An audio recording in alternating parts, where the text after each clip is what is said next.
Now, if you own a Mercedes, there are a load of settings that every owner should know and potentially change. So these could be things like parking sensor distance settings to random cameras coming on, speed limit warnings, and even voice assistance as well. Watch your mouth, Nick. I'll have you know that I can offer guidance on a variety of functions, including...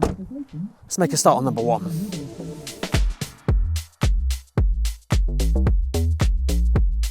Now the first one today is drive-away assist and warning for crossing traffic. These are quite a new thing that's appeared on Mercedes that I've noticed. In some scenarios I found it to be overly sensitive, whereby it can actually give you a heart attack. So let me explain, and I'm going to use this bush as an example. Now, I'm all for these kind of safety systems and things, but I have found it to be overly sensitive. So these two systems are found in the assistance menu on the MBUX multimedia system, and they're under maneuvering assist, called drive away assist and warning for crossing traffic behind. So first up, drive away assist. Now, say for example that I approach this bush as I go forward here, the parking sensors will come on just like this. And say you then parked up and got out and did your thing, and then you come back. But this time, when you get back in the car, you intend to put the car into reverse, but you put it into drive by accident. Watch the warning messages at the top of the screen.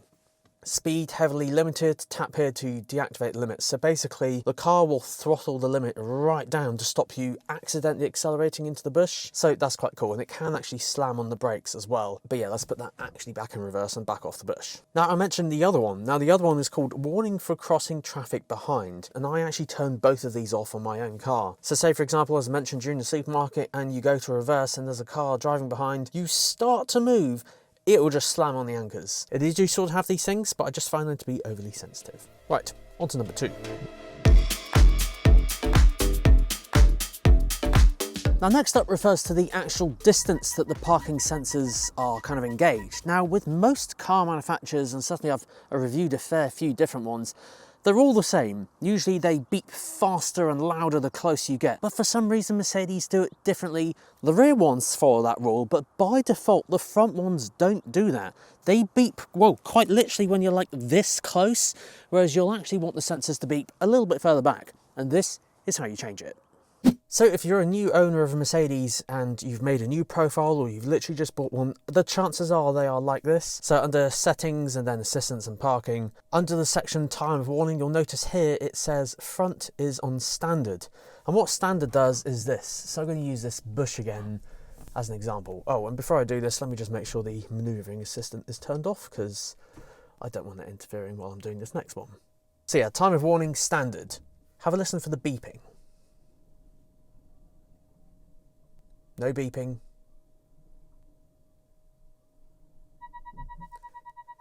Now, from where I'm looking right now, it looks like I'm in the bush.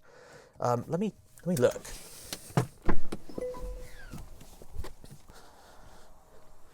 Almost, yeah. In fact, that's closer than I said. Look how close that is. So, yeah. Here's how to change it. So yeah, that's how close it literally beeps on the standard settings. So if you put it on early, let me just go back and demonstrate this. But this time of warning, early. This will make the sensors behave, well, like every other car manufacturer. Same thing again, but now it's going to beep kind of about here. So now it's started beeping here, and I'll stop here so we can see the camera kind of distance. You can still obviously go further forward, but it just beeps a lot further back.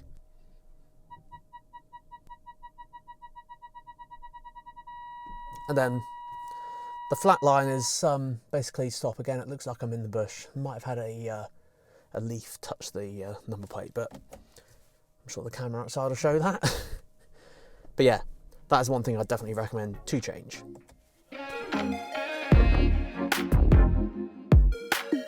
Now for this next one is MBUX and CarPlay. So MBUX is the Mercedes-Benz multimedia system, which is very, very good. However, this generation multimedia system does kind of almost prompt you to use Apple CarPlay. Now I love Apple CarPlay. I use it every time, religiously, every time I get in the car. However, some people don't want that. Some people want to use MBUX, for example, to make use of the augmented reality camera system, or they just might prefer the Mercedes-Benz interface. You can have 2 phones connected and various other things. Now you can toggle between Apple CarPlay and MBUX by pressing Home and then CarPlay up here like this. The problem with this is that if you receive a text message, and certainly if you're in a group chat, CarPlay will just steal the focus from what you're doing, and then you don't have the sat-nav. So it's really annoying. So you can actually turn off CarPlay quite easily. And that is in Home, and then onto the phone section, go to the Bluetooth manager, and then in here, you'll notice you've got Phone and Media for MBUX. This little blue symbol here means CarPlay is taken over. So if you tap on the phone symbol, it will turn CarPlay off, and that way you can make use of the MBUX multimedia system without CarPlay, and you can toggle it back on if you need to. But that way, if someone texts you and you're in that group chat, certainly you won't get any messages coming through and stealing the focus away from what you're doing.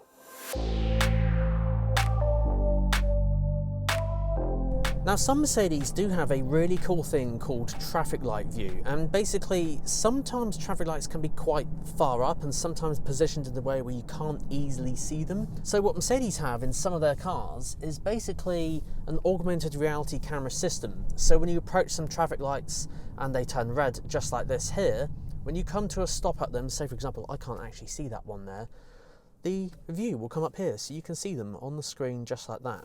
Now admittedly, yeah, actually, this is a really good example. I can't see them at all. Maybe that one over there, but this one's obscured by the mirror, and then this one here, I'll have to look down like that or bend forward. So, yeah, pretty cool. I can just look at the screen and see it on here.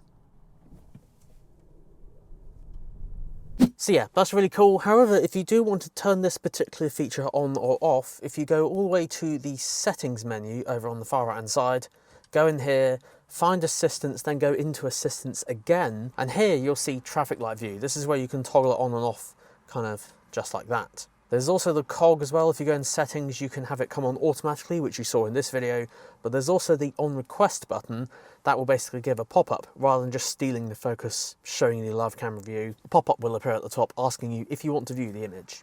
Right, on to the next one, which is a little bit annoying in some places, and every new car now has this. That's the speed limit warning. So yes, every new car has this kind of speed limit warning thing, which can be a little bit annoying, especially if the system, for example, hasn't read the speed limit sign, or there's incorrect information, or there's like temporary roadworks. There can be some scenarios where it's going to beep at you and say you're speeding when you're actually not. I think I'll make a video about this on this completely separate topic, someone else. But for those of you that want to turn it off, there's a very, very quick and easy way to do this. Top right of the multimedia system is like a little picture of a speed symbol with a speaker. All you do is just press this and you can turn it off, which is pretty cool. Annoyingly, you do have to turn this off per driving session, so that's not the best, but this isn't a Mercedes-Benz thing. This is a regulatory thing that every new car has these days. If you bought a new car recently and you don't have it, then you've been extremely lucky and you haven't got it. You might be thinking, well, Nick, you're not actually speeding you. No. I'm talking like, for example, here, it actually still says it's 50. That sign back there that said it was now 30 wasn't particularly clean, so the camera system didn't see it. So no system is absolutely perfect. It will update in a second, probably as I get round the corner, and then it realises, but that's what I mean. It won't get every speed sign 100% accurate. So this is how you turn it off. A little bonus tip for you as well, the mute symbol on the steering wheel. Of course, that mutes the audio, but if you hold it, that is another way that you can turn on or off the speed limiter without having to reach up and press that button on the top right-hand corner. So you can hold that, and it'll turn it on, hold that, and it'll turn it off. Brilliant.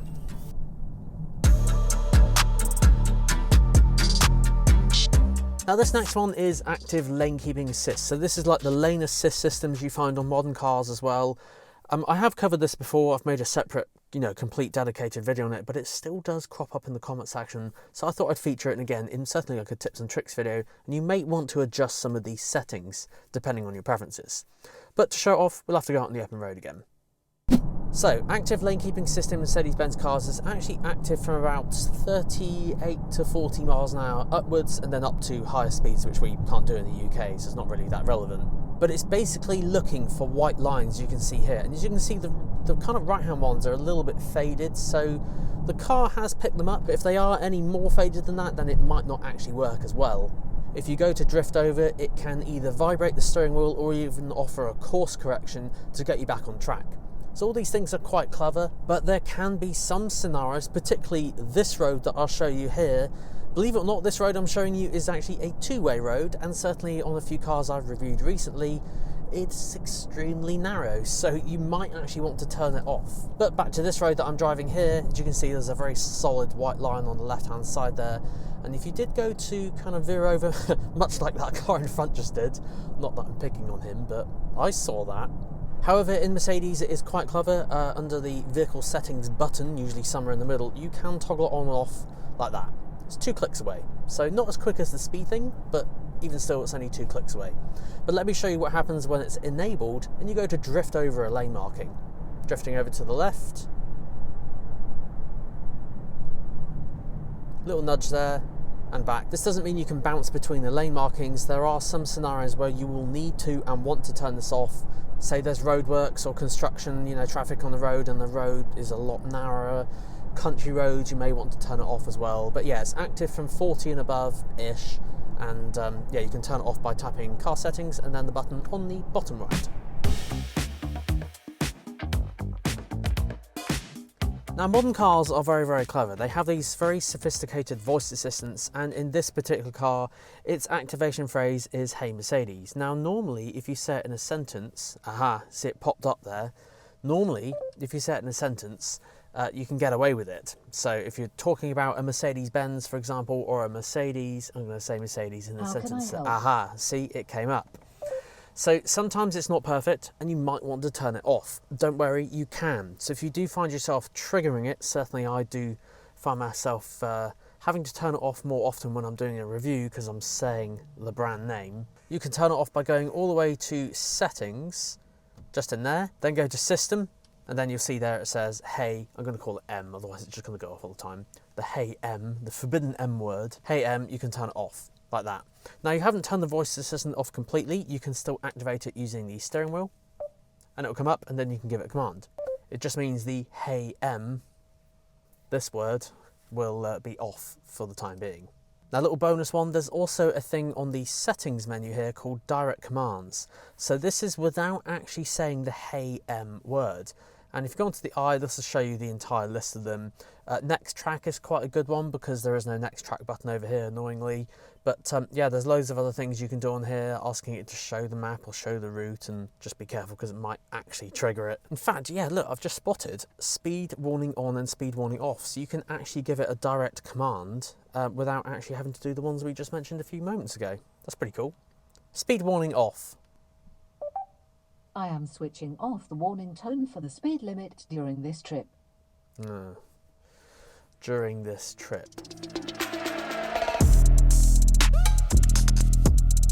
Now, the next one after this is zero layer. Now, I'm pretty sure it's only Mercedes-Benz cars that have the kind of vertical portrait screen like this. So like my own daily car, I've got the landscape screen. I think it's only for these. So there's a couple of views that you can do. Now, by default, when you pick the car up, it's going to look a bit like this, and it's a thing called zero layer. It just kind of intelligently shows you things along the bottom and will start recommending things that you do. It's almost like AI, or almost like a suggestion basis on how you use the car. Now, you might not like this, so you can actually toggle between this view called zero layer and the classic view, hold home and then go to classic, and then it'll be a menu system. So you go into the menus, into navigation, into radio, rather than just being on one centralized screen. Now, after this, there is a light mode or dark mode. Now, I have shown this on Mercedes-Benz before. However, annoyingly, it was actually moved kind of on this MBUX system. So it's not in settings anymore. It's actually hidden under navigation. So if you go in navigation and then go to the very top settings up here, the cogs, then go to view, and it's all the way down the page. So go down the page and it is maps color scheme. In here, automatic day and night, so obviously this is day, so it kind of looks a bit like that, and the night looks like this. It's a little bit easier on the eyes, and if you have an automatic, it'll toggle between the two. But hey, if you want to always have day and don't like the night mode, or vice versa, you can toggle that in there. It's just it used to be in system settings over on the far right, but now it's hidden away in the navigation settings. And then finally, this annoying thing. This is enabled by default on every Mercedes-Benz, which I think is really, really annoying because the vast majority of us, I mean, correct me if I'm wrong, it'll either be you're going to use the car yourself or it'll be friends and family using the car. If I guess you're like a limited company and you had employees using the car, so I guess Mercedes dealers might find this useful, you can log in and have your own settings. If you've bought the car and you're the only user, you don't need to put your PIN in every single time. I think that's just a waste of time. Then you have to put this in and then you put it in wrong and it's just another step. So you can turn the PIN off, but for this I'm going to have to just sign in, so no peeking for a second. Now to turn the PIN off, it's super easy. Just tap on your profile, top left, then go to settings, and then find access protection under the protect content section. Obviously just make sure you're logged into your profile to access this, and then you can toggle it off and toggle it off like that. So yeah, pretty easy. I personally find that really annoying, so I have that off. Now yes guys, that concludes this week's video. Now if you enjoyed this video, make sure to give me a like and of course hit that subscribe button just down below and that comment section. Get in there. If you have any suggestions for future videos, let me know in that comment section, any questions, and if I know the answer, I'll of course get back to you. But guys, thank you so much for watching. Check out these videos here, as these are the ones that I think you might like the most. But guys, again, thank you so much. Until next time, see you then.